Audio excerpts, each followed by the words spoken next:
Bonjour à tous et bienvenue dans cette dernière conférence. Déjà la dernière conférence, on en a déjà eu 10 cette semaine, avec déjà 9 orateurs qui étaient là pour vous parler de mindset, de stratégie marketing, d'offres, de plein de choses. Et comme vous le savez, aujourd'hui, cette cinquième journée, elle est sur le témoignage. J'avais envie, parce que c'est bien beau de parler de théorie, etc., mais j'ai envie de vous partager l'histoire de personnes qui n'ont pas fait qu'écouter les théories. Ces personnes, elles les ont appliquées, elles ont mis en avant certaines choses et elles ont eu des résultats. Et donc, tout à l'heure, on a eu Pascal qui, en animant des blind tests, a réussi à se réinventer grâce au digital.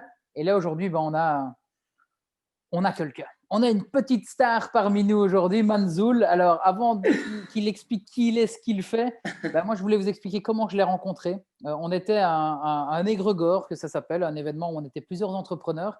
Et on a eu chacun l'opportunité de raconter un peu notre histoire et notre thématique. Et Manzoul est arrivé un peu de nulle part comme ça et a envoyé du lourd avec une histoire qui est incroyable. Et il va en parler aujourd'hui, j'en suis sûr. Et puis derrière, sympathie, parce qu'on voit que c'était quelqu'un vraiment de vrai avec qui on a envie de lier des contacts. Et quand j'ai lancé ce sommet, je me suis dit, OK, le cinquième jour, je veux des témoignages. Et là, directement, j'ai pensé à lui. Il va vous en dire plus dans quelques secondes. On va directement rentrer dans le vif du sujet. Mais avant tout ça, Manzoul, j'ai une question. D'ailleurs, tout d'abord, Mhm. bonjour et merci à toi d'être là. Salut Lucas, salut à toutes les personnes qui nous regardent aujourd'hui. Alors, qu'on soit bien, je prononce bien Manzoul, hein, c'est ça. Banzul, ouais, c'est ça. Tu vas nous dire d'où ça vient, quelle est ton origine. Mais avant ça, la question que j'ai posée à tout le monde, et je ne vais pas faire exception, pourquoi tu as accepté mon invitation pour ce sommet? Parce que tout simplement parce que je voulais faire partager un peu entre guillemets mon parcours, qui je suis et comment est-ce que ma vie a changé en moins d'un an. Et donc moi j'ai toujours été une personne qui aimait partager et aider les gens. Et je pense que c'est une excellente opportunité pour moi de pouvoir voilà, parler de tout ça de manière très directe. Ouais, super. Et c'est comme je dis, c'est pour ça que je t'ai fait venir, parce qu'à l'époque, tu avais déjà partagé un peu ton histoire. Et c'est vrai que à travers ton histoire, il y a des choses qui sont très, très marquantes, des choses qui sont inspirantes. Et c'est ça que j'ai envie aujourd'hui. Comme j'ai dit, hein, depuis le début de semaine, on a de la valeur, de la valeur.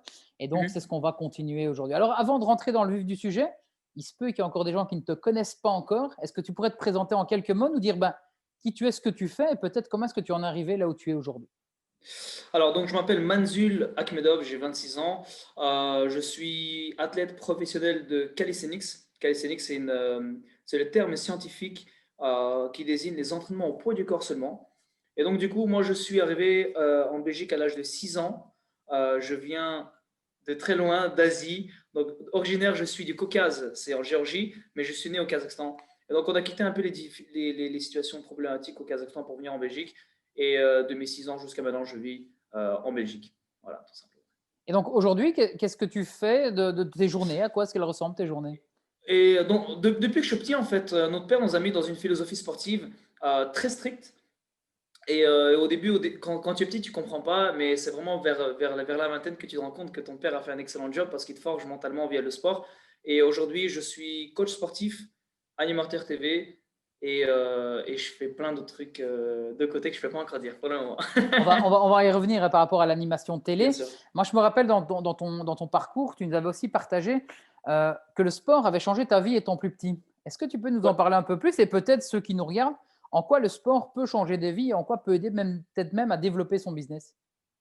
Alors, tu sais, je reviens un peu à mes débuts quand je suis arrivé en Belgique à l'âge de 6 ans, mon père, en fait, il avait peur qu'on se perde directement, mon frère et moi, parce que j'ai un frère qui a le même âge que moi. Et pour éviter qu'on se perde, en fait, vu qu'on arrive dans une culture qui est totalement différente de la nôtre au Kazakhstan, il nous a poussé dans le sport. Il nous a poussé dans le sport de telle sorte, par exemple, je te donne des exemples, tous les matins, tu te lèves, tu dois faire ton lit directement et tu fais 50 pompes, sinon tu vas pas manger. Donc au début, tu vois, de nos 6 ans à nos 12 ans, c'était comme ça. Un Et peu au début, tu militaire, quoi, comprends pas. un peu militaire. Ah, Exactement, exactement. Et t'es petit, tu comprends pas. Et c'est vraiment maintenant, en fait, que je me rends compte que le sport te permet de te forger un caractère de champion, un caractère d'une personne qui est très disciplinée, parce que la discipline fait actuellement partie de mon quotidien. Et sans la discipline, sincèrement, pour moi, il n'y a pas de réussite, il n'y a pas d'entrepreneuriat. Une personne qui est entreprenante, c'est une personne qui est disciplinée, qui arrive à se dire qu'aujourd'hui, j'ai ça, ça, ça à faire. Une personne organisée, qui sait ce qu'il veut. Et le sport m'a vraiment permis de savoir, OK, j'ai un objectif en vue, je sais où je vais tout droit et il n'y a rien qui va me déranger à droite à gauche, quoi. C'est en Et, quelque sorte de cette façon que le sport m'a réussi à me transformer comme entrepreneur et pourquoi pas, je l'espère, bientôt en businessman. et ce qui est intéressant, c'est que tu parles du sport et bien souvent, on a les remarques des gens en disant: «Ouais, mais le sport, il faut aller à la salle, il faut prendre un Ouais. abonnement, il faut». Mais toi, la pratique que tu enseignes et la pratique que tu as expérimentée, c'est pas du tout comme ça. C'est avec Vraiment le pas. seul ingrédient, le seul besoin qu'on a, c'est soi, le seul matériel. Exactement. Donc toi-même, tu es ta propre machine en fait. Les autres ont besoin d'une machine pour pouvoir se muscler. Toi, tu as juste besoin de ton corps. Tu as juste besoin en fait de faire le premier step dehors, de trouver la force de faire le premier pas dehors. Dès que tu es dehors, avec tes habits de sport et tes écouteurs, bien évidemment, courir un peu, faire un peu de jogging, tu vas faire des tractions, des pompages, des dips. Et tout ça, en fait, te permet de te muscler physiquement, mais également mentalement. Donc le seul matos qu'on a besoin, c'est soi-même, quoi. C'est soi-même et sa motivation. Exactement. C'est ça qu'on a besoin. Super. Et il y a un truc aussi sur lequel tu n'as pas parlé, mais qui est une belle réussite aussi, c'est que si je me rappelle bien l'histoire, et tu vas peut-être me corriger, mais à l'époque, quand tu sortais faire du sport avec ton frère, il n'y avait pas de lieu pour aller faire ce genre d'exercice. C'est ça, Et ouais. vous avez une certaine Exactement. idée. Et donc, du coup, écoute, c'est en 2013, lorsqu'on a commencé le calisthenics avec mon frère, il y avait quelques parcs, mais il y avait des barres de traction, mais en très mauvais état. Et moi, j'étais un peu jaloux, entre guillemets, de nos pays limitrophes, la France, le Land, ou des pays comme en Russie, etc., où ils avaient des grandes arènes avec que des barres de traction. J'étais jaloux et je voulais vraiment la même chose pour notre belle capitale. Et donc, j'ai créé un petit dossier, en fait, d'une vingtaine de pages sur la création d'un parc de street workout. Et j'ai été le distribuer à 19 communes. Donc les 18 premières m'ont refusé parce qu'ils n'y croyaient pas à mon projet. Ils voyaient un jeune arriver, j'avais 19 ans à l'époque. Voilà quoi, ils n'y croyaient pas. Ils ne savaient pas que ça allait devenir une tendance dans les 5 années à venir. Et je n'ai pas lâché, je n'ai pas abandonné. J'ai été voir la 19e porte. J'aurais pu très bien rentrer à la maison et me dire, OK, bah, 18 m'ont refusé, la 19e, forcément, on va me refuser aussi. Mais j'y croyais tellement avec le cœur, parce que c'est toujours avec le cœur qu'il faut faire les choses. Et je suis parti, j'ai quand même osé. Je me suis montré devant la 19e personne et le mec m'a vu, il m'a dit, waouh, t'es qui toi, je ne te connaissais pas. J'adore ton côté entrepreneur. J'aime bien ce que tu fais. Tu as la dalle. Vas-y, je vais te financer ton projet parce que j'y crois. Là, j'avais limite les larmes aux yeux parce que je me dis, putain, ça fait 4 mois, 5 mois que je me bats à avoir un parc. Le mec, il accepte comme ça en 10 minutes. Il finance le parc, 40 000 euros. Le premier parc a été créé, boom médiatique. Toutes les autres communes m'ont rappelé à nouveau. Salut, tu veux bien refaire un parc, s'il te plaît, en fait, chez nous, on est intéressés. Et voilà, j'ai mis ma fierté de côté et je suis reparti voir ces communes-là. J'ai construit des parcs. Et actuellement, il y a plus de 20 parcs à Bruxelles. Et c'est devenu une tendance. Le calisthenics, c'est devenu une tendance à Bruxelles. Tout le monde sort dehors pour faire du sport au poids du corps. Et je pense que ça va augmenter encore plus. Parce que les gens, en fait, se rendent compte qu'au poids du corps, c'est pas la même chose qu'à la salle. À la salle, tu as tes écouteurs et c'est toujours la même chose. Au poids du corps, tu arrives à toujours te fixer de nouveaux objectifs. Et donc, du coup, tu augmentes, en fait, tu stimules, en fait, ton côté entrepreneur et ton côté, vas-y, je vais chercher encore plus loin, vas-y, je vais chercher encore plus loin. Et tu dépasses tes limites et tu grimpes jusqu'au sommet, quoi, jusqu'au ciel. Oui, donc là, un peu la morale de cette histoire, c'est tu t'es pris 18 noms dans les dents. Et comme tu dis, tu aurais pu t'arrêter à déjà aller jusqu'à 18. C'est ça. Il y en a qui ont déjà du mal à Ouais. aller jusque-là. Et puis le 19e, c'est un oui, quoi. Exactement, il faut juste avoir la dalle. Il faut juste en fait sentir le projet dans son cœur, l'avoir constamment en tête et l'avoir dans le ventre aussi. Il faut avoir la dalle de réussir, il faut avoir la dalle de pouvoir prendre ton objectif, de l'avoir entre les mains parce que tu as travaillé dur pour ça. Et c'est pas facile, hein, c'est pas facile. Il y avait des moments où je me levais, je vais plus, j'ai rendez-vous avec Anderlecht, mais je sais qu'il va me refuser. Bon, vas-y, je vais quand même, je perds rien. Tu vois, et tu pars et tu te ramasses un nom, mais tu n'abandonnes pas et puis au final, tu réussis. Et une fois que tu as le oui, au final, tous ces noms sont effacés et tu ne penses qu'au oui, quoi. Ah ouais, tous ces noms, tu les mets de côté. Tu ne les oublies pas parce que c'est une leçon de la vie. Tu les oublies pas, ils sont de côté. Mais devant toi, tu as le gros yes. Il est là devant toi. C'est ta réussite. C'est une grosse étoile. Et tu es content. Tu as envie de pleurer. Tu as, des étoiles dans les yeux. C'est incroyable. Il y a aussi une chose dont tu ne m'as pas parlé et je pense que ça va être intéressant parce que la suite va découler de ça. Il y a aussi un Yes. rêve d'enfant que tu as et que tu n'as pas encore Ouais. partagé ici. C'est quoi ce rêve? Ouais, ça me donne des frissons le fait de juste en penser. Oh là là, j'ai envie de pleurer. Ouais, donc je suis arrivé en Belgique à l'âge de 6 ans. Et on n'avait pas connu la télévision au Kazakhstan en fait. On arrive à 6 ans, notre père, bam, directement, il nous achète une télé. C'est une découverte pour nous. Et la première chose que je vois, c'était les chaînes américaines, MTV, Nickelodeon, etc. Et bam, je vois directement des acteurs comme Shia LaBeouf, les sœurs Olsen qui commencent à jouer. Et en fait, j'étais une personne, j'avais besoin d'attention, j'avais besoin que les gens me regardent. Et je faisais beaucoup le clown, en fait, quand j'étais petit, et d'ailleurs même maintenant. Et je voulais, en fait, dès le début, en fait, à l'âge de 6 ans, je savais ce que je voulais faire dans la vie, c'est être derrière un écran de télévision. Je voulais, en fait, faire en sorte que tout le monde me regarde. Je voulais devenir acteur, en fait. Et ce rêve, en fait, il est resté dans ma tête. Et le fait qu'en venant en Belgique, les situations difficiles, financières, etc., le sport a pris une place importante dans ma vie, mais le rêve, il était quand même dans ma tête, tu vois, au fin fond. Et je ne l'ai pas abandonné, je ne l'ai pas effacé. Et jusqu'à mes 19 ans, en fait, non, excuse-moi, jusqu'à mes 24 ans, c'est-à-dire il y a 2 ans, je me suis dit, OK, Mathieu, physiquement, dans le sport, tu as atteint une limite, enfin, tu as atteint un grade, entre guillemets, sans prétention. Le sport m'a permis de me forger mentalement pour pouvoir réussir à atteindre ce rêve de gosse qui est de devenir acteur. Et je pense que devenir acteur, c'est pas facile. Je pense que c'est peut-être probablement un des trucs les plus compliqués à faire. Aller se retrouver à Hollywood, c'est vraiment mon but ultime. Et je pense que le sport m'a donné ce mental de me dire, vas-y, tu sais quoi, tu peux tout abandonner, fais un sacrifice, fonce vers Hollywood, tente ta chance parce que qui tente rien à rien, quoi.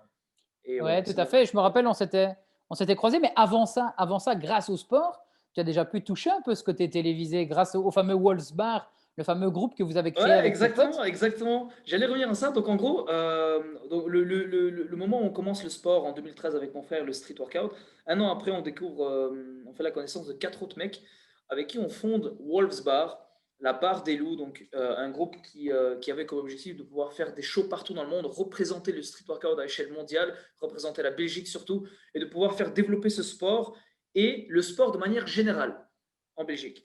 Et donc, du coup, à force de faire des shows gratuits à droite à gauche en Belgique, la deuxième année, on a commencé à demander une rémunération, entre guillemets. Donc, je commençais petit à petit à vivre de cette passion-là.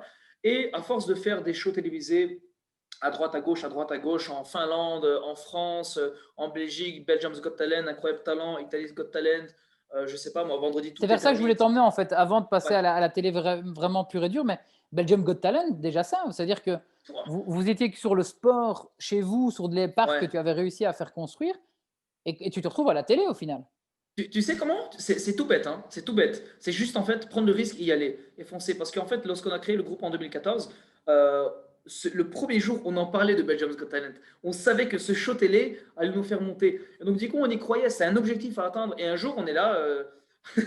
Je scrollais Facebook et je vois une publicité casting Belgium's Got Talent qui est chaud de participer. Et moi, en fait, j'avais peur. J'envoie ça à mon groupe, je fais les gars, est-ce qu'on fait ou pas? Est-ce qu'on le fait ou pas? On avait peur parce qu'on se disait, on n'a pas le niveau par rapport à tous les danseurs, les chanteurs, on va se faire manger, la honte. Et on s'est dit, non, tu sais quoi, il faut y croire, on va se donner à fond.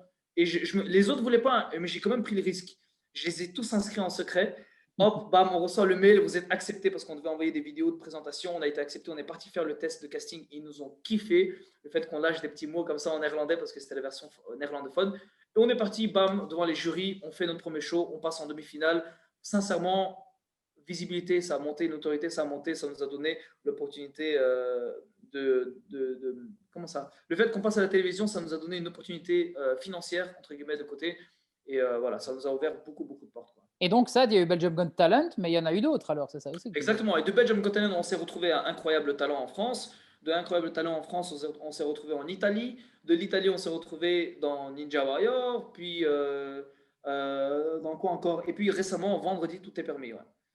Ouais, donc Et c'est, donc, du coup, à force de faire comme ça des télés, ben, et ça moi, a dans dû ma tête, je nourrir me aussi dis, ça a dû nourrir aussi ton rêve d'enfant, ouais, tu c'est ça. côtoyais vraiment un peu ça, quoi. C'est ça, je suis à la télé devant Belgium Got Talent, tu sais qu'il y a 1 million de téléspectateurs qui te regardent, peut-être sur Incroyable Talent, tu sais qu'il y en a 4 millions de téléspectateurs qui te regardent, et tu dis purée en fait, tu as toute cette pression, la caméra elle est là, tu n'as pas le droit à l'erreur, et c'est comme si tu étais dans un film en fait, et je vivais ce rêve-là en fait, je me dis non, travaille encore dur, parce que ce rêve d'acteur, tu vas réussir, tu vas réussir, et j'y crois du fond du cœur, parce que voilà, je pense que je serai l'homme le plus heureux une fois cet objectif atteint. Mais ce que j'aime dans ton histoire, c'est que ce rêve, tu l'as depuis tout petit. Mais au Ouais, lieu de te dire, je vais directement aller vers ce rêve, il y a le sport qui est quand même une compétence que tu as. Et en fait, tu continues via ce sport, mais en gardant toujours le secret dans ta tête. ouais. Et au final, ce qu'on appelle l'univers, le hasard, le destin, le karma, Ouais. peu importe, te redirige petit à petit vers ça, quoi.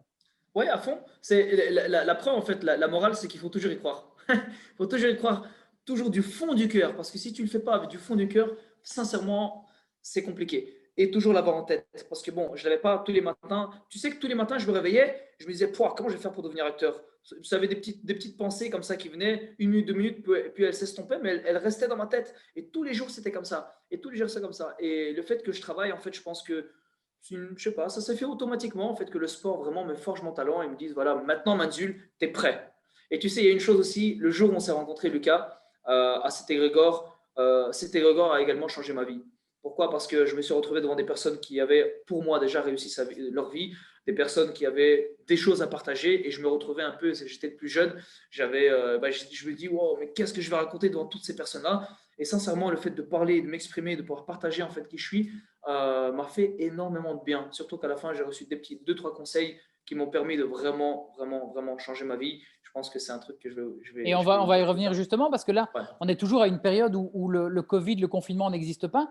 Ces Yes. fameux égrégores, je me rappelle, tu dis vouloir partir aux États-Unis pour vivre de ce fameux rêve. Et je me Yes. rappelle, on est peut-être 4-5 à te dire, mais go, vas-y, on Ouais, connaît c'est des gens ça. là-bas, on peut t'aider à aller. Et donc là, tu décides de partir à Los Angeles, c'est ça, une semaine ou deux Ouais, après, ou un mois. Ou... exa- exactement. Donc, en gros, moi, en fait, je vais t'expliquer.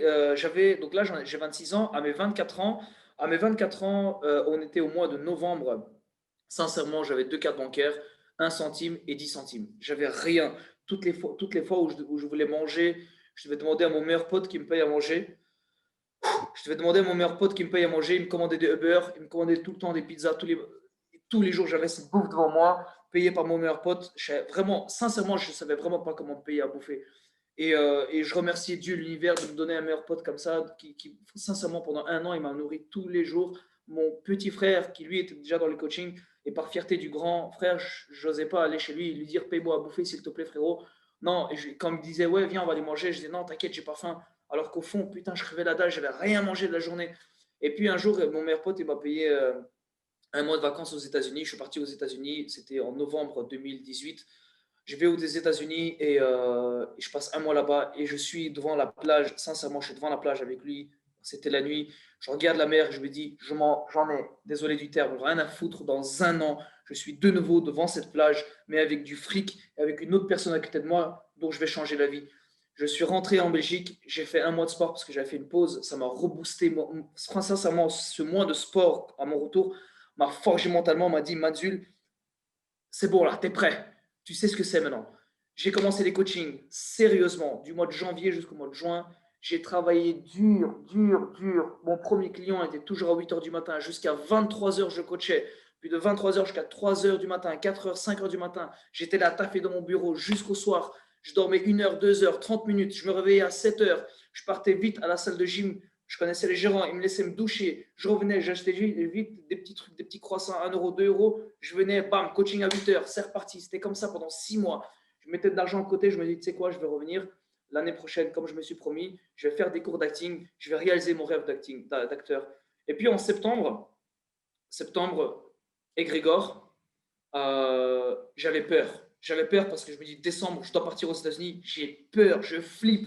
Tout lâcher en Belgique, tous mes coachings, tout lâcher en Belgique, tout sacrifier pour partir aux États-Unis et vivre ce rêve de gosse, c'était vraiment la chose la plus difficile que je devais faire.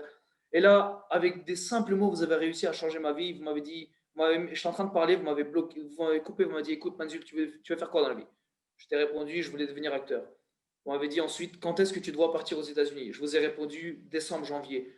Et vous m'avez juste dit, ok, demain tu te réveilles, t'achètes ton billet. C'est tout con, bordel, c'est tout con. Et c'est là la preuve qu'il faut juste en fait oser faire ce premier pas. Tu fais ce premier pas, c'est fini. Tu te rends compte que tout ça c'était facile. Le lendemain, je me suis réveillé, j'ai acheté ce billet. Je te dis pas la sensation que j'ai eue. Pouah, quel truc de malade.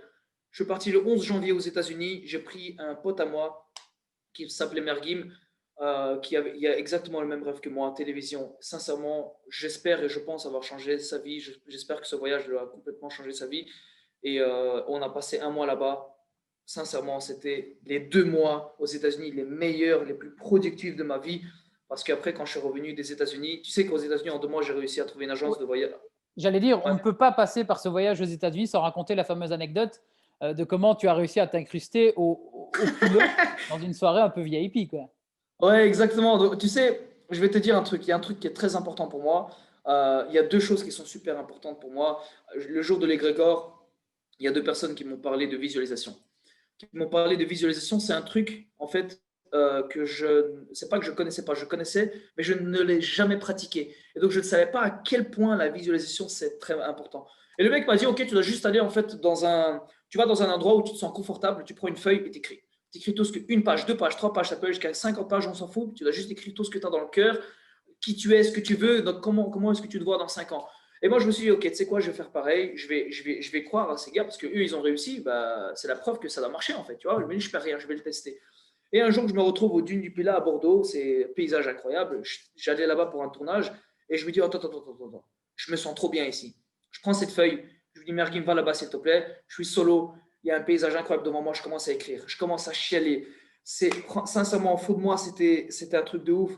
J'ai fini d'écrire cette feuille, je savais que j'allais, entre guillemets, réussir sans prétention, parce que cette feuille avait changé ma vie. Ce que j'avais écrit sur cette feuille, je n'ai plus jamais relu, je le relirai une fois que j'aurai atteint mon rêve d'acteur. Et puis, une deuxième chose qui est importante, juste avant mon voyage des États-Unis, avant de revenir à la soirée VIP, il y a une chose qui est très importante, c'est les énergies.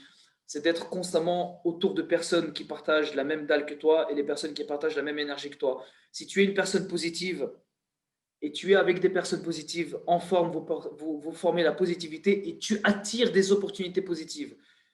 Si tu es une personne positive et tu es avec des personnes négatives, c'est comme la règle de mathématiques, plus et moins égale moins, tu n'attires que des énergies négatives, tu tombes dans la merde. Et c'est vraiment comme ça. Et donc du coup, avant mon départ, j'avais reçu énormément d'amour, de soutien, de force, de messages, d'énergie positive de ma communauté que j'avais construite via les réseaux sociaux, via les cours collectifs. Sincèrement, je suis parti aux États-Unis. Le deuxième jour, bam, je rentre, événement, avant-première des Bad Boys, avec vraiment une autre morale, l'audace. Ayez l'audace, n'ayez jamais peur de prendre des risques, parce que c'est ça qui va vous permettre de changer votre vie. Et j'ai des frissons de ouf C'est vrai que je là. me rappelle parce que tu avais fait un vlog où tu expliquais un peu ce qui se passait. Et en fait, c'était la première de Bad Boy. Et ce qu'il faut savoir, c'est que c'était des réalisateurs belges qui avaient fait ce film-là. Et donc, on te voit au début où tu roules un peu sur Ocean Drive. Non, c'est pas Ocean Drive, si. Hollywood Boulevard. Hollywood Boulevard. Et tu dis, bah, c'est bizarre, il y a une fête ici ce soir. Tu vas Ouais, te renseigner un peu, on te dit qu'il y a ça. Et là, tu cours dans un magasin, on ne peut pas citer le nom, mais pour aller ouais. t'acheter un costume et te dire, ce soir, je serai là-bas. Exactement. Ouais, je vais détailler un tout petit peu sans trop rentrer dans les détails à fond. J'arrive, c'est le premier jour, jet lag, etc. Je suis fatigué. Le deuxième jour, je viens de terminer de manger et Merguim me filme. C'est un vlog qui est sur mon Instagram. Et je dis à Merguim dans la caméra, je dis ok les gars, aujourd'hui c'est le deuxième jour. Je suis en forme.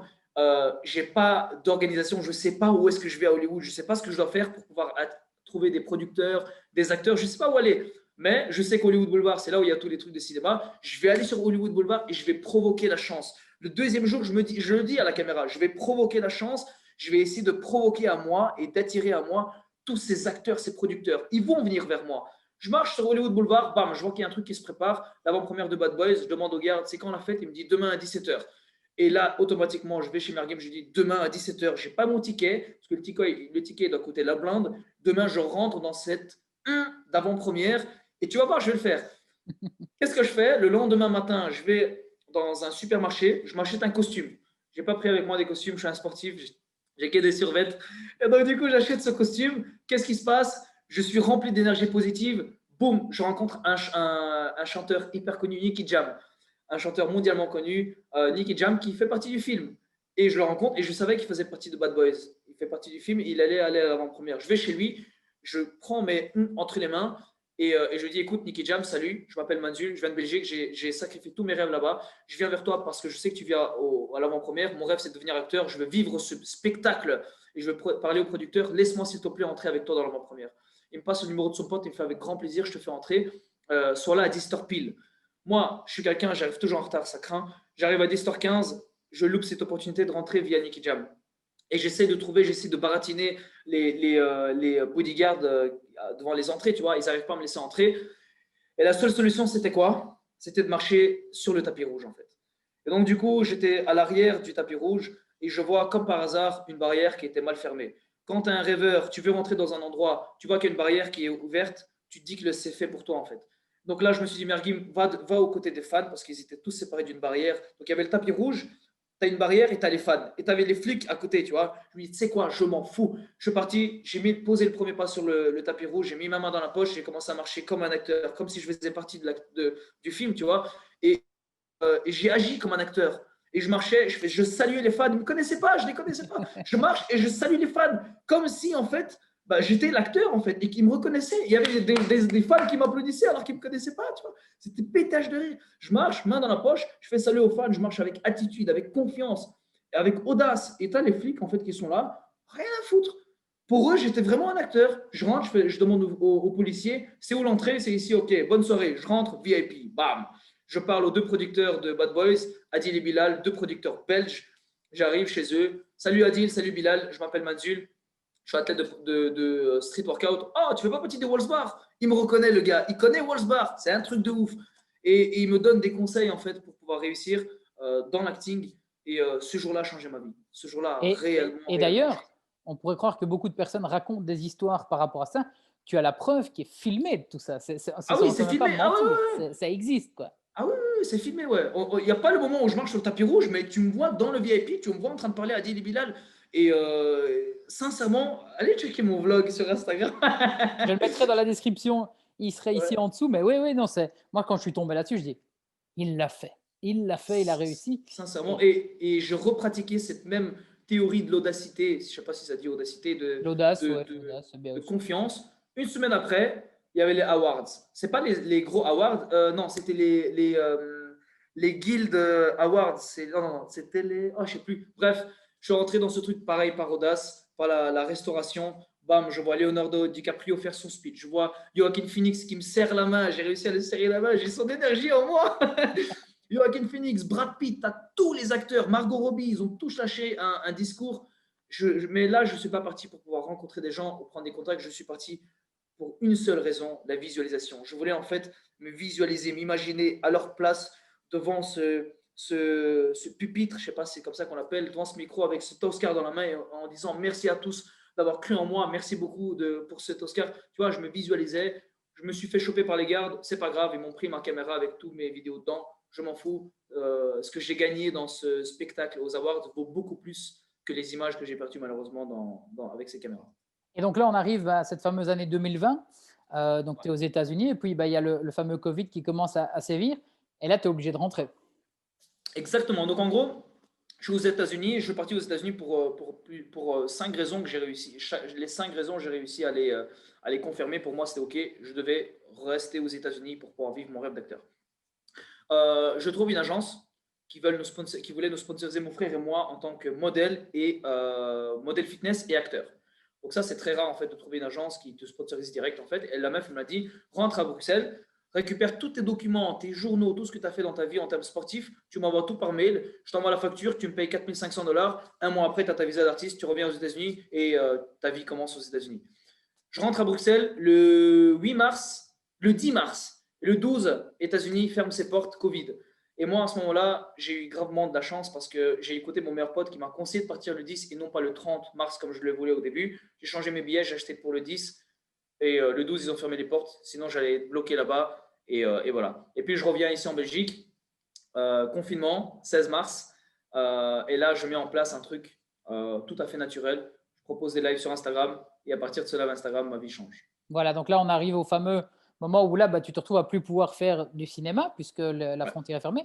Tu peux plus faire de cours collectifs, tu peux plus aller dans les parcs parce que c'est le confinement fermé. Ouais. Qu'est-ce que tu décides de faire alors à ce moment-là? Qu'est-ce qui est ce fameux ce live qui change ta vie? En gros, à ce moment-là, donc comme tu l'as très bien résumé, pour moi, en fait, j'étais dans le même cas que tout le monde. Plus de travail, plus possibilité de, entre guillemets, vivre ton rêve. Tout ce que tu dois faire, c'est rester à la maison, tu vois. 16 mars, le 15 mars, c'était le dernier jour du non-confinement. Je vais m'entraîner dehors. Il y a un gars qui me dit, OK, pourquoi tu ne ferais pas des lives Instagram? Ça me poussera les gens à faire du sport le lendemain. Le 16 mars, je commence mon premier live Instagram à la maison. Je pose mon téléphone et je dis, OK, les gars, on va partir sur 1 heure de sport. 40 personnes. Le lendemain, 50, 60, 70, 80, 90, 100 plus. Et donc, tous les jours, pendant 2 mois et demi, on proposait des lives Instagram. Tous et les au bout jours. de 5 jours, tous les jours. tous les jours, du lundi au samedi, c'était 1 heure de sport. Le dimanche, c'était une séance de stretching. Et donc, du coup, on avait vraiment réussi à créer un impact et une communauté, en fait, grâce à ces lives. On a c'est quoi le mot? On a réellement pu créer notre propre communauté et l'agrandir surtout, en fait, grâce à ces lives. Et on a fait ces lives, en fait, avec le cœur. On a fait avec le cœur parce qu'on savait que beaucoup de gens, en fait, n'ont pas forcément la même mentalité que nous, ne sont pas forcément aussi dalleux et aussi motivés que nous. Nous, on a de la chance, grâce à notre père, à 6 ans, il nous a déjà forgé un mental de champion, entre guillemets. Et les gens n'ont pas la même histoire, tu vois. Et donc, du coup, il faut les motiver. Donc, je me dis, avec le cœur, on va leur proposer du sport. Et ça leur faisait vraiment plaisir. On fait des choses avec le cœur. On n'a jamais demandé un centime en retour. La seule chose qu'on demandait, c'est qu'ils nous repostent en fait en story avec des screenshots qu'ils faisaient à la fin. Et bref, après 5 jours, je reçois un SMS dans les invitations de messages sur Insta, producteur de la RTBF. Salut, ça vous dit, je suis producteur de la RTBF, etc. Et moi, au début, je me suis dit, il veut juste faire un article de journal, tu vois. Je dis, ok, tranquille, quand est-ce que vous voulez faire ça? Le mec, il nous envoie un mail en nous disant, est-ce que vous êtes chaud de faire votre propre émission de sport? Et là, on a cru que c'était une blague, en fait, tu vois. J'ai eu le gars au téléphone et là, j'ai compris, en fait, que c'était sérieux. Et on a accepté directement. Et moi, je pensais que ça allait partir sur du court terme, en fait. Je pensais que ça allait durer quoi? Allez, 2 semaines, tu vois, le passage à la télévision. Non, ça a duré, ça a commencé en avril. On est actuellement en décembre. Non, ouais, décembre. Et on est toujours là. Et on est reparti encore pour un nouveau contrat saison 3. Donc, en fait, il y a déjà deux petites morales qu'on peut partager. La première, c'est qu'en donnant gratuitement pour les autres, c'est-à-dire pas Ouais, quand vous pensiez à vous en disant, tiens, si je fais ça, j'aurai tel résultat, vous êtes vraiment dit, on va aider les autres à ce moment-là, bah, il y a quelque chose qui se passe. Et la deuxième chose, c'est savoir aussi saisir l'opportunité, parce que tu aurais pu croire à une blague et ne jamais répondre à ce mail-là, quoi. exactement. Donc, sincèrement, mais tu sais que je me suis dit, j'ai pris du temps à répondre à ce message Instagram, tu sais. J'ai demandé à mon frère, j'ai envoyé un screenshot, j'ai dit, t'en penses quoi, etc. Mais je me dis, tu sais quoi, moi, je suis une personne, en fait, dans la vie, je saisis toutes les opportunités. Tu peux me donner, je sais pas moi, je saisis concrètement toutes les opportunités. Gratuite, pas gratuite, je m'en fous. Je la saisis parce que cette chose-là peut m'apporter beaucoup plus, en fait, tu vois. Une chose, peut-être, que tu vas faire gratuitement va t'apporter beaucoup plus qu'une chose que tu vas demander de faire payer, tu vois. Je sais pas si tu m'as Oui, tout compris. à fait, c'est ça, ouais. Et concrètement, en fait, la morale dans tout ça, c'est que il y a beaucoup de personnes durant le confinement, surtout en mars, qui avaient des business et ont chuté, malheureusement. C'est triste, mais c'était comme ça. Mais ces personnes-là n'ont pas pris la peine de réfléchir 2 petites secondes en se disant comment est-ce que je pourrais, dans cette situation difficile, faire évoluer, proposer quelque chose de nouveau à mon business. Tu vois, moi, j'ai jamais fait de coaching en live. J'ai jamais proposé du sport en live. Je me suis dit, OK, tu sais quoi? J'ai eu l'idée de mon pote Renaud qui m'a dit, fais ça. Je me suis dit, ah, ça peut être intéressant, sport en live, etc. Je vais pas gagner ma vie avec ça, mais ça peut peut-être me donner une visibilité sur Internet encore plus grande que ce que j'ai maintenant.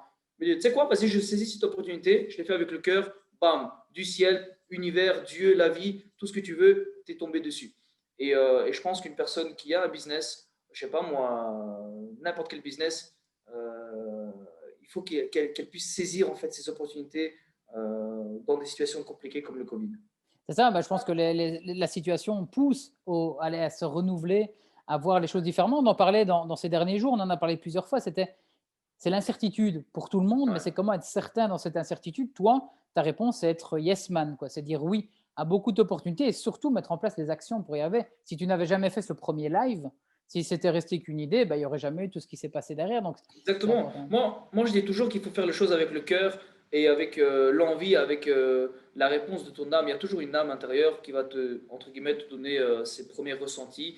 Et c'est toujours cette âme-là qu'il faut répondre. Et il faut, pour moi, ne pas réfléchir avec le cerveau parce que pour les lives, j'aurais très bien pu dire, oh, tu sais quoi, je vais faire des lives sur YouTube et je vais demander des dons. Je vais faire mes lives sur Twitch. Comme ça, les gens peuvent me faire des dons et comme ça, je peux au moins un peu gagner mon argent. Non, je me suis dit, ma communauté, elle est sur Instagram, je vais faire des trucs sur Insta gratuitement. Et voilà, tu fais les choses avec le cœur, bah, tu retombes avec une opportunité x10, quoi. Et aujourd'hui, alors, cette fameuse émission télé, ça représente quoi pour toi?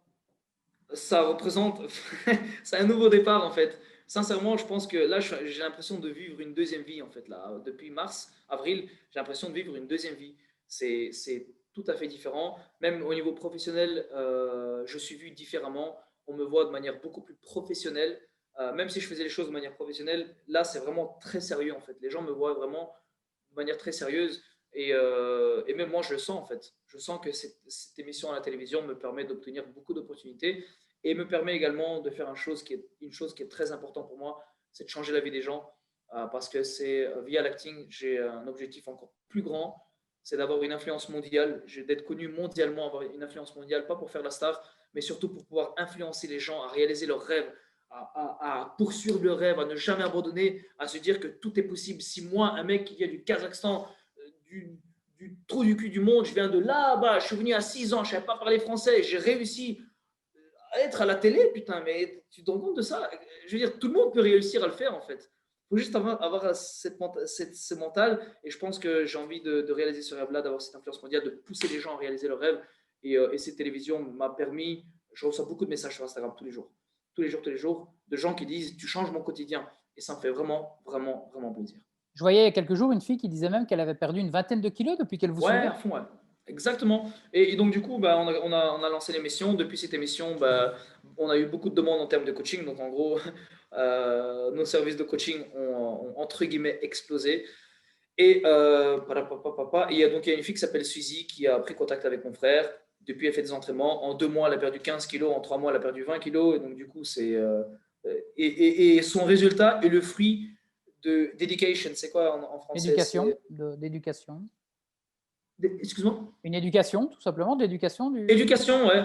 Et implication. Implication, éducation. Ça veut dire que son résultat est le fruit d'une implication incroyable. Elle s'est impliquée dans son objectif de pouvoir perdre du gras. Elle s'est donné les moyens et elle a travaillé. Elle a cru, bien évidemment, en ce projet de perte de poids. Et donc, on en parlait tout à l'heure quand tu me disais un peu la thématique que tu voulais aborder. Donc, comment ce fameux live a changé ta vie. Il y a 3 clés que tu voulais partager avec nous. Il y a 3 points.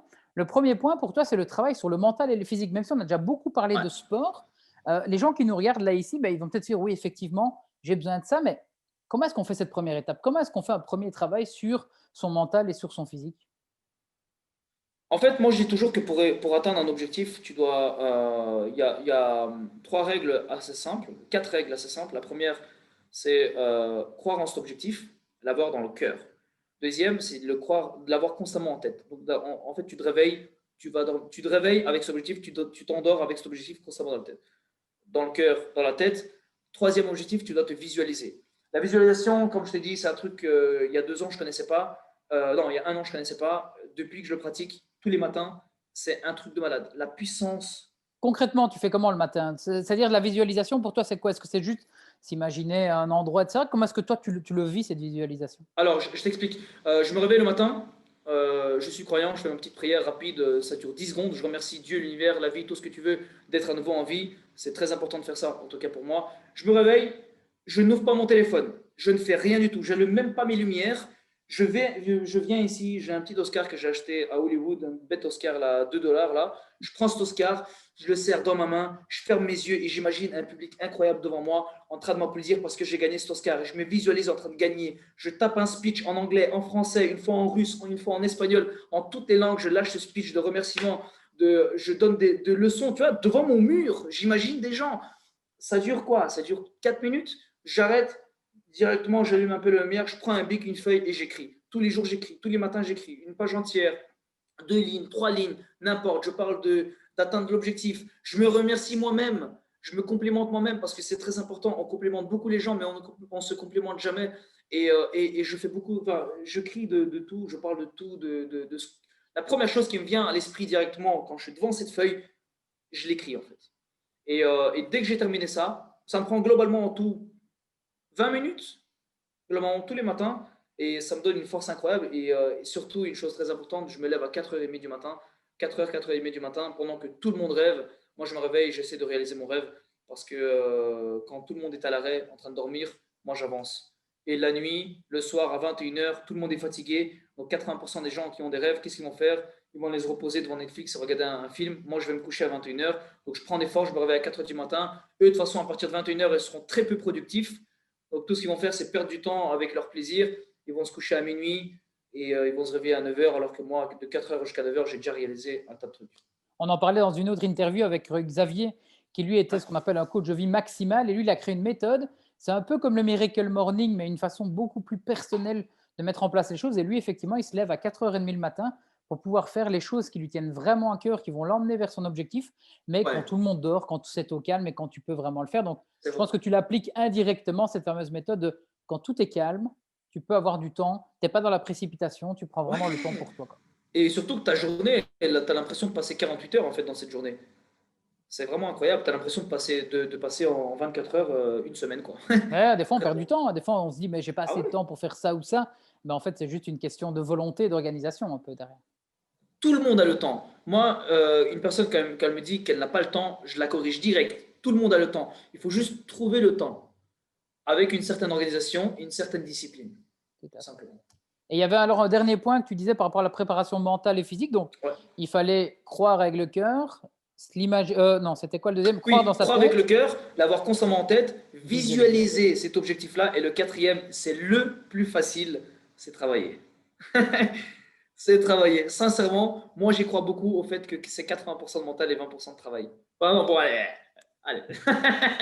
je dirais, je dirais quand même, non, enfin, un petit peut-être 60-40. Mais sincèrement, je ne sais pas te dire le pourcentage comme ça parce que les deux, que ce soit dans le mental ou dans le physique, je me donne à fond. Donc je ne sais pas qu'est-ce qui est plus important que l'autre, mais je dirais, ils sont tout aussi importants. Ça veut dire que sans le travail, tu n'as pas de, pour moi, réussite. Sans le mental, tu n'as pas non plus de réussite.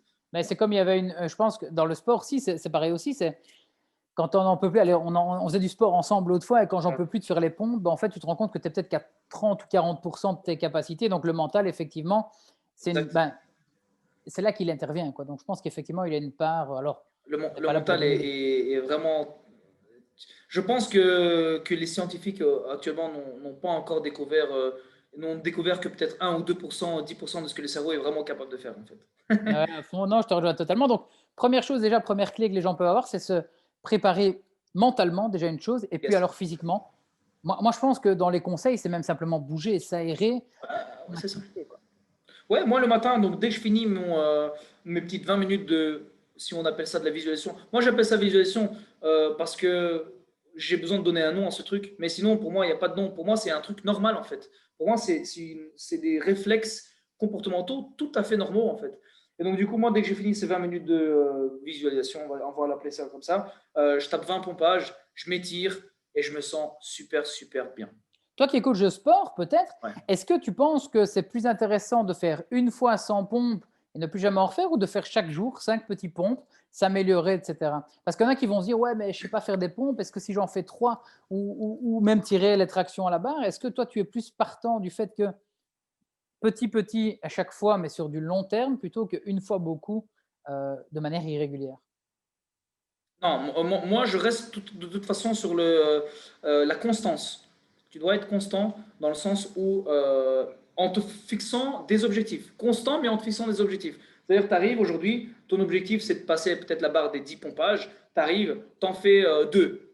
Dans 2 jours, il faut que tu arrives à en faire 3. Donc, mais tu le fais tous les jours. Tu vois, tu essaies tous les jours de taper ta troisième. Dès que tu réussis ta troisième, ah bah, tu essaies de taper ta quatrième. Et ainsi de suite jusqu'à arriver à 500. Tu vois. Et la constance, c'est vraiment, vraiment, vraiment, vraiment important aussi. Donc voilà, ceux qui nous regardez, si vous dites, ouais, mais le sport, je me suis laissé aller, je n'y arrive pas à m'y remettre, commencez par un premier pas, une pompe, Exact. 1 minute de course, une marche, etc. Vous allez voir que ça va venir petit à petit, mais en En, gardant, comme tu en- dis, dans le oui, mental, excuse-moi. l'objectif.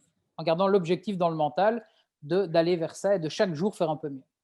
Yes. En tant qu'athlète et en tant que coach, sincèrement, je peux vous le dire maintenant, après 7 ans de sport de manière très professionnelle, je peux vous dire que la chose en fait qui ralentit tout le monde pour faire une activité physique, c'est le premier pas en fait.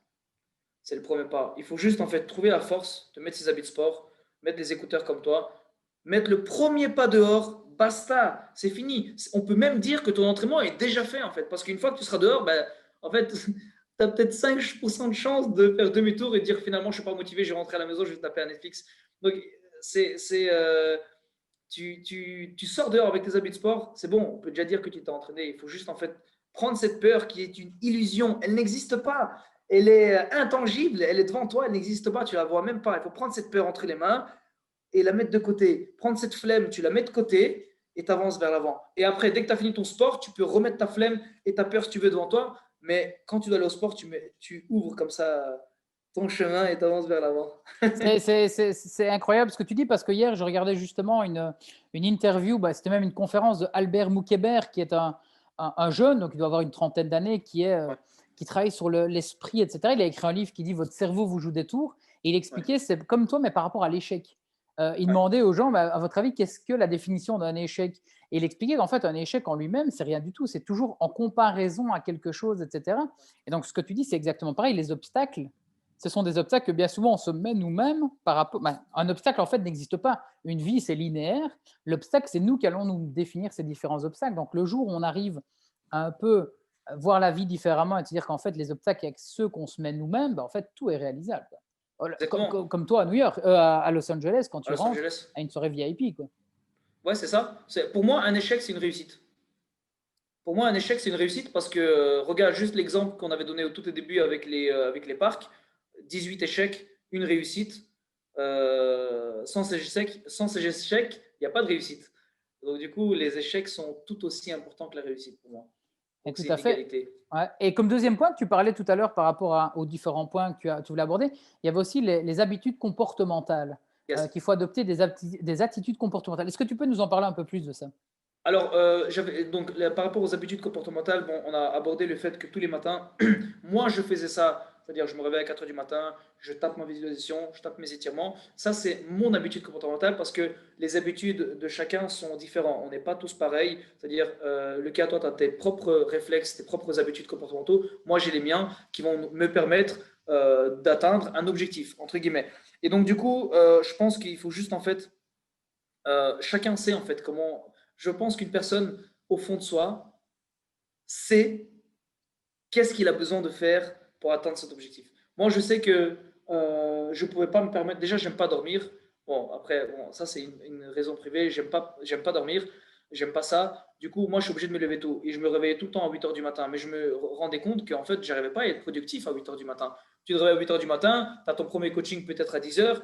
Mais en fait, de 8 à 10 heures, le temps que tu te lèves, etc., tu ne fous rien du tout. Puis de 10 heures jusqu'à 18 heures, 19 heures, tu coaches. Et puis après, tu rentres. Tout ce que tu as envie de faire, c'est un peu de récupérer et de faire plaisir. Donc, je me suis rendu compte que moi, pour atteindre un objectif, je devais me discipliner et je devais tout simplement me réveiller plus tôt. J'ai essayé, ça a grave marché, je me sens super bien en forme et se réveiller à 4 heures du matin, à 5 heures du matin, tout le monde pense que c'est compliqué alors que c'est tellement facile. Il faut juste se forcer 3-4 jours, 5 jours et puis voilà quoi. Un corps, physiquement, nous avons besoin de 5 jours pour s'habituer à de nouvelles habitudes comportementales. Habitudes comportementales, 5 jours pour s'habituer à une nouvelle alimentation et 5 jours pour s'habituer à un nouveau type de sommeil. Physiquement, mentalement, on a besoin de 25 jours. Ouais, non, tout à Et fait. C'est ce que Xavier en parlait aussi en disant que c'était lui. Donc lui, il se lève tous les matins à 4h30. Et en fait, il disait, c'est moi, ma façon de faire. Donc il expliquait lui comment il arrivait à 4h30. C'était en fait, il partait de la journée classique quand elle commence. Pour lui, c'était 8 heures quand ses enfants se réveillent et qu'il n'a plus le temps pour lui. Et donc il disait, bah, j'aimerais bien courir une demi-heure, j'aimerais bien écrire pendant 1 heure. Etc. Et en fait, il a enlevé 1h30, voire plus. Hein, à la fin, il en a enlevé plus. Mais à l'heure à laquelle il commençait c'est sa ça. journée, il disait, bah, voilà, je vais me lever. Mais comme tu dis, ça ne marche pas pour tout le monde parce qu'il y a des gens qui sont peut-être plus actifs le soir, qui sont peut-être plus créatifs le soir. Donc, ça ne veut pas Ouais, dire que là, ce qu'on est en train de vous dire, c'est qu'il faut se lever à 4 heures, même si je pas reste du tout. persuadé que se lever tôt, pour soi en tout cas, être un peu égoïste et se dire je le C'est fais ça. pour moi, ça peut être une bonne chose, mais ne venez, ce qu'on fait ici, c'est que partager ton expérience et pas une Mhm. obligation à se lever tôt. Donc, c'est important que les gens comprennent ça aussi. Exactement. Chaque personne est différente, tout est une question de sacrifice. Si tu veux obtenir quelque chose dans la vie, il va falloir sacrifier. Moi, j'ai sacrifié mon sommeil. De toute façon, moi, je dors 7 heures. Pour moi, 7 heures de sommeil, c'est excellent. Je vais dormir à 21h30, je me réveille à 4h30, 4 heures. J'ai mes 7 heures, mes 7h30 de sommeil. Parfait pour moi. Je n'ai pas besoin de dormir 8 heures. Je sais que mon frère est totalement différent. Il a besoin de dormir, lui, pour être en forme. Donc, déjà, on est frères alors qu'on est totalement différents. Donc, ça prouve qu'en fait, que les gens sont différents et qu'il ne faut pas forcément se réveiller à 4 heures, enfin que tout le monde ne doit pas forcément se réveiller à 4 heures pour réussir son objectif, bien évidemment. Il faut juste en fait savoir, tu le sais très bien en fait, chaque personne sait ce qu'il doit faire pour atteindre son objectif et c'est la peur et c'est la flemme qui empêche ces gens d'aborder ces nouvelles habitudes comportementales, ces réflexes comportementaux. Et il faut juste mettre ça de côté, se dire je vais le faire, bordel, c'est le moment, je vais faire le premier pas. Quand tu le réaliseras, tu te rendras compte que c'est tout facile en fait et que c'est tout bête et que tu te rendras compte que tu as perdu énormément de temps alors que tu aurais pu le faire il y a 10 ans.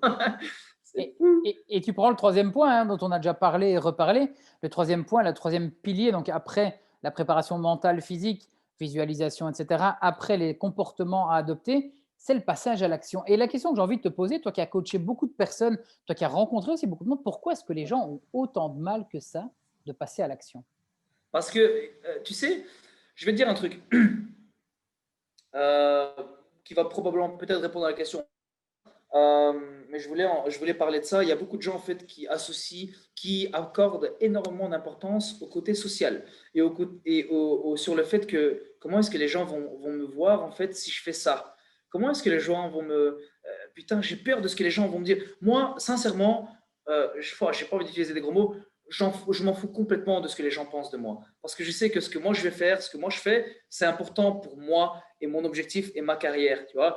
Et je sais qu'il y a énormément de gens qui vont me critiquer sur les 4 heures du matin. Je sais qu'il y a énormément de gens qui vont me critiquer sur le fait que je fais du sport tous les jours. Qu'il y a des gens qui vont me critiquer sur le fait que je mange peut-être mal ou bien. Tu vois, il y aura toujours quelqu'un qui va critiquer. Donc, le regard des gens, pour beaucoup de gens, pour beaucoup de personnes, est vraiment important. Et le fait, ils ont juste peur, en fait, de le passage à l'action. Ils ont peur, en fait, de se dire que, purée, si je passe à l'action, qu'est-ce que lui va penser en fait de moi? Putain, et ils vont commencer à s'imaginer des scènes négatives et ils vont se dire, ah, mais merde, en vérité, je vais faire un step en arrière et je vais rester là où je suis maintenant parce que au moins maintenant, personne ne me critique, tu vois. Et le fait d'être différent, les gens ont peur d'être différents, alors qu'il faut être différent. C'est en étant différent qu'on arrive à se différencier et c'est en étant différent pour moi qu'on réussit. Oui, tout à fait, et je te rejoins là-dessus. Et je pense aussi parce que la question, c'est, OK, on a peur de la vie des gens, et ça, c'est vraiment un blocage que beaucoup ont, mais comment surpasser ça? Je pense que tu l'as dit tout à l'heure, c'est d'avoir vraiment un objectif qui est très, très puissant. Parce qu'une fois qu'on sait vers quoi on va, limite, en fait, on regarde plus les autres. Il y avait une photo, moi, c'est bien, je suis un ancien nageur de haut niveau, Ouais, donc j'adore la natation, et il y avait une ouais, photo qui est le champion olympique, qui a gagné je ne sais plus combien de titres olympiques, je pense 7. Et on voit une photo où il est en train de nager le papillon, et lui, il regarde ouais. droit devant vers son objectif qui est le L'autre, mur. il regarde, ouais. Il y a son pote à côté qui regarde. Et effectivement, je pense que le problème des personnes, et j'en ai fait partie, et j'en ferai sûrement encore partie parce que c'est un travail constant, mais il y a des Yes. fois où on oublie cet objectif, c'est vraiment ce vers quoi on veut aller, et ben, on se laisse tomber dans les blocages, la procrastination. Mais quand vous revenez vraiment, et je pense que ton exercice matinal te permet en fait chaque jour de repartir avec une dose d'énergie qui te Ouais. redit pourquoi tu es là où tu es, vers quoi tu veux aller. Et donc, ça te permet comment dire, de faire sauter le côté social qui fait ouais, mais j'ai peur de ce qu'on pourrait dire de moi. Exactement. Je suis mieux là où je suis, quoi. Exactement. Moi, je pense qu'une personne qui accorde énormément d'importance au côté social, pour moi, ça va le ronger au bout d'un moment. Moi, sincèrement, quand je dois travailler dans une journée, je suis très actif sur les réseaux sociaux, mais je n'accorde malheureusement aucun temps pour les réseaux sociaux. C'est-à-dire que je ne suis pas là comme tout le monde à aller sur des réseaux sociaux genre TikTok, Instagram, à regarder des vidéos et me dire putain, c'est trop marrant. Là, j'ai pas le temps de faire ça parce que ça va me ralentir dans mon processus d'atteinte d'objectifs. Et beaucoup de gens sont là sur les réseaux sociaux. Le social est tellement important qu'ils oublient en fait ce qu'ils veulent réellement. Il faut constamment avoir la dalle, regarder vers l'avant, comme un cheval avec ses trucs là, tu vois. Il est là, il a ses trucs devant les yeux, et il ne sait pas voir ce qu'il y a sur les côtés. Il voit que le devant. C'est comme ça que tout le monde doit être en fait, dans cette optique-là. Ouais, tout à fait. C'est une très belle conclusion de ces fameux 3 points, en tout cas. Pour résumer un peu tout ce qui a été dit aujourd'hui, parce qu'il y a eu tellement de valeurs et plein de choses, Ouais, la toute première chose que tu nous as dit, qui m'a marqué, c'est de ne pas avoir peur du non. C'est-à-dire qu'un non peut en entraîner un autre, un autre, un autre, mais le jour où on a le oui, tout se supprime, on oublie les autres noms, et elle est même on belle. les apprend, parce que je pense que Ouais, la 19e fois quand tu es arrivé, tu as aussi une approche qui était différente des 18 premières fois, parce que ça a raté c'est la première ça. fois, tu t'es dit qu'est-ce que j'ai raté, j'ai amélioré, donc c'est aussi Exact. une marge de manœuvre, quoi. C'est ça. Ensuite, ce que tu as dit, c'est qu'il fallait avoir de l'audace. Donc là, notamment avec les Ouais. États-Unis, où là, bah, tu t'es incrusté à des soirées VIP que tu pensais peut-être pouvoir ne pas y arriver, et tu as réussi parce que tu as été audacieux et que tu y as cru. Et Yes. puis alors, on arrive à ce fameux live Instagram où là, il faut donner aux autres sans espérer recevoir. Donc, c'est les gens qui nous regardaient ici, là, pour le moment. Ce que j'ai envie de vous dire, c'est aider des autres personnes. Ça veut dire que là, vous êtes peut-être en train d'être pessimiste parce que bah, c'est compliqué, on est négatif, etc. Mais je peux vous dire qu'il y a toujours pire que soi. Et le fait de pouvoir prendre le temps d'aller voir les autres et de les aider d'une façon ou d'une autre, ça ne veut pas dire que vous allez changer leur vie, etc. Mais d'aller les aider, vous allez vous sentir, vous avez fait votre devoir et vous le sentez, on se sent bien quand on aide un pote à faire quelque chose. Je suis Ouais. sûr que ton meilleur ami dont tu parlais, qui tous les jours t'a aidé à manger, etc. à un moment, ça lui faisait du bien aussi à lui aussi, parce que, Ouais, soyons honnêtes, on est tous un peu égoïstes, donc je ne dis pas qu'il c'est le ça. faisait par égoïsme, mais ça lui faisait Oui, du bien à lui aussi de pouvoir ouais. t'aider. Et donc, c'est important de pouvoir faire ça. Et alors, on termine par ces fameux 3 points dont tu viens de nous parler, préparation mentale et physique. Alors, physique, ça ne veut pas dire faites 400 pompes par jour si vous n'en avez même pas fait un, mais commencez à créer une routine qui va vous y aider. Les Exact. habitudes à adopter, qui dépendent de tout un chacun. Et puis alors, Yes. surtout, je pense que ça, c'est la clé finale, c'est la cerise sur le gâteau, passer à l'action. Faites au moins une première petite étape qui va vous aider à passer à l'action et à atteindre votre rêve. Sincèrement, le passage à l'action, c'est l'étape la plus facile. Tout le monde pense que c'est le plus compliqué, alors que comme tu dis, c'est C'est le plus facile. le plus facile, quoi. Le plus dur, c'est de l'avoir dans le cœur et dans la tête. Ça, c'est le plus dur. Parce qu'on est souvent très distrait par nos plaisirs. Pour les mecs, ça va être les filles. Pour les filles, ça va être autre chose. Tu vois. Aussi peut-être les garçons. Mais moi, je pense que quand ça vient du cœur, c'est quand tu as un objectif qui est dans le cœur. Limite, il faut être amoureux de ce que tu fais, en fait. Comme une personne, une fille ou un garçon qui est amoureux d'une autre personne, bah, elle va tout le temps penser à cette personne, en fait, parce qu'elle l'a dans le cœur. C'est amoureux, limite, en fait, c'est une maladie du cœur, en fait. Et donc, le fait que tu es là avec ton objectif qui est constamment dans ta tête et dans ton cœur, on est limite des gens bizarres, quoi. Ce sera le mot de la femme, c'est tomber amoureux en fait de vous-même et de vos objectifs, quoi, au lieu de tomber amoureux de quelqu'un. J'aime bien cette conclusion. Ouais, elle est super, je trouve, parce que ça résume un peu tout. Tu l'as souvent Ouais. dit, c'est avec le cœur que tu as fait les choses. Tu avais un objectif, mais ce n'est pas pour autant que chaque fois que tu faisais quelque chose, c'était juste dans l'espoir de le recevoir en retour, même si tu crois sur du plus long terme que tout ce qu'on donne revient aussi un jour. Donc ouais, c'était vraiment encore une heure. Je savais que tu allais apporter ce genre de valeur et tu as même été au-delà. Donc, encore une fois, grand merci pour ça. Est-ce qu'il y a quelque Super. chose que tu veux rajouter avant qu'on clôture cette fameuse dernière conférence de notre sommet? Est-ce que tu as un dernier conseil à partager aux gens? Est-ce qu'il y a quelque chose que tu voudrais dire en plus? Moi, j'aimerais juste dire, ne foncez pas. Je pense que pas mal de personnes, beaucoup de gens ont des rêves, ont des passions, ont des objectifs à atteindre. Ne perdez pas votre temps. Le temps, il avance, il ne s'arrête pas, il ne va pas vous attendre. Le temps, il défile, il n'en a rien à foutre. Donc, foncez, travaillez, mettez en place cette méthodologie, cette discipline. Vous savez ce que vous devez faire. Chaque personne sait ce qu'il doit faire pour atteindre son objectif.